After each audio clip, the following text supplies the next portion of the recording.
Namaste. This is assignment 2 of Introduction to the Game Development under the Harvard University in the ADX platform, and this is a breakout game. Initially, the game has the paddle and the ball and some bricks, and when we hit the bricks, that brick will going to destroy, and the score will be going to increase if we destroy the bricks.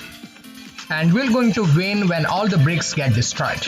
This assignment has 3 main objectives. First one is to add a power-up to the game that spawns 2 extra balls. This can be done by adding the power-up class that consists of the initialization, collision detection, and the update and the render functions. In order to extract individual power-ups from this picture, I created the generate code power-ups in the util.lua that will going to take this picture that as the atlas, and it will going to return as the table cards that consists of all these individual images. Created the power-up table in order to hold these power-ups.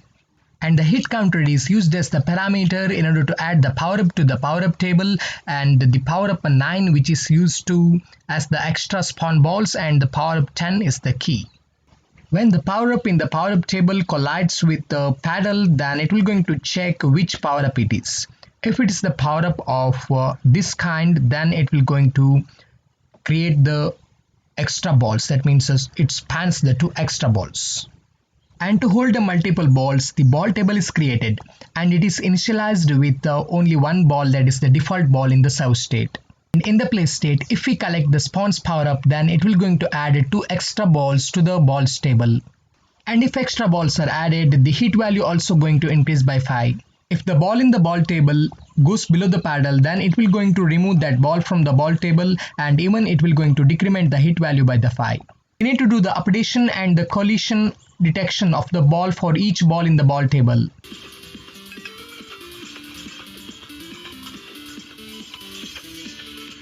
Next objective is to grow and shrink the paddle when the player gains enough points or loses a life. This can be done by setting up the paddle points in the paddle select state. In the play state, if our score is greater than the paddle points, then it will going to check the paddle size. If it is less than the maximum, then it will going to increment the paddle size by the 1, so that the paddle size is going to increase to the next paddle size. Similarly, if we lose the health by 1, then the paddle size will going to decrease by 1. That means the paddle going to shrinks. Here for the time being, I kept 5000 as the paddle increasing points, that means the paddle points. So it increases when it reaches the paddle points.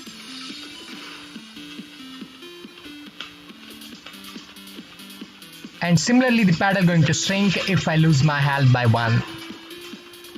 Third objective is to add a locked brick that will only open when the player collects a second new power-up, a key, which should only span when such a brick exists and randomly as per the ball power-up.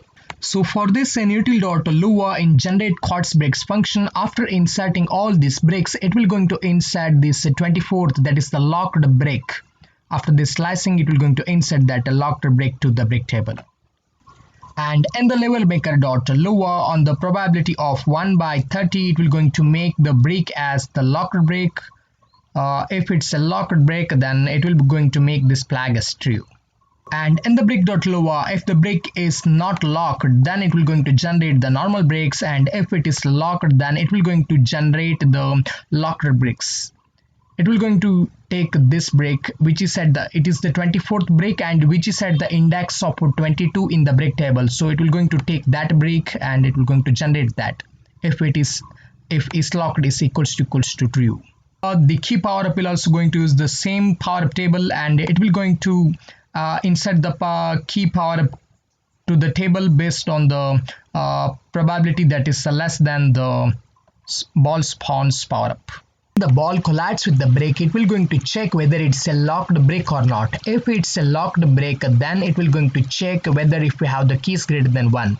If this condition becomes true, at that time this brick will going to remove from the play. Otherwise, that brick will be there in the play. And if we have the more keys, then we can take those keys to the next level. That's by passing those keys to the victory state. If we don't have the keys, then the brick will not going to destroy. And if we have the keys, the brick will going to destroy.